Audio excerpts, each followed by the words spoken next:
Africa के एक विशाल जंगल में नदी के किनारे एक मोटा ताजा दरियाई घोड़ा रहता था। उसका नाम था हिप्पो। हिप्पो बहुत शांत स्वभाव का था। दिन भर वह नदी के ठंडे पानी में बैठा रहता और केवल रात को बाहर निकलकर घास खाता। जंगल के सभी जानवर उससे डरते थे क्योंकि उसका शरीर बहुत बड़ा और ताकतवर था। लेकिन हिप्पो का दिल बहुत कोमल था। वह कभी किसी को बिना कारण नुकसान नहीं पहुंचाता था। एक दिन की बात है, जंगल में भयंकर आग लग गई। सभी जानवर डरकर इधर उधर भागने लगे।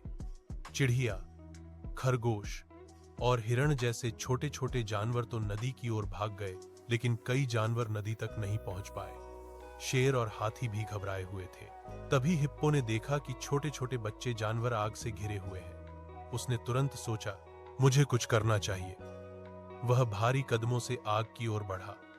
उसके बड़े पैरों से जलती हुई झाड़ियां कुचल गईं और जानवरों के लिए रास्ता बन गया। हिप्पो ने अपनी पीठ पर छोटे बच्चों को बैठाया और उन्हें सुरक्षित नदी तक पहुंचा दिया। जो जानवर दौड़ नहीं पा रहे थे, उन्हें भी उसने धीरे धीरे धक्का देकर नदी की ओर भेजा। जब सब जानवर सुरक्षित नदी में पहुंच गए, तो वे हिप्पो की बहादुरी देखकर हैरान रह गए। शेर ने कहा, आज हमें समझ आया कि असली ताकत केवल शरीर की नहीं होती, बल्कि दिल की भी होती है।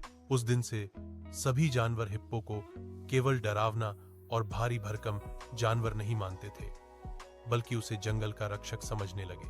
हिप्पो मुस्कुराते हुए बोला, अगर हम सब मिलकर एक दूसरे की मदद करें, तो कोई भी मुश्किल हमें नुकसान नहीं पहुंचा सकती। और फिर वह धीरे धीरे वापस नदी में चला गया, जहां उसका असली घर था। आपको हमारी यह कहानी पसंद आई हो तो इसे लाइक और शेयर करना ना भूलें।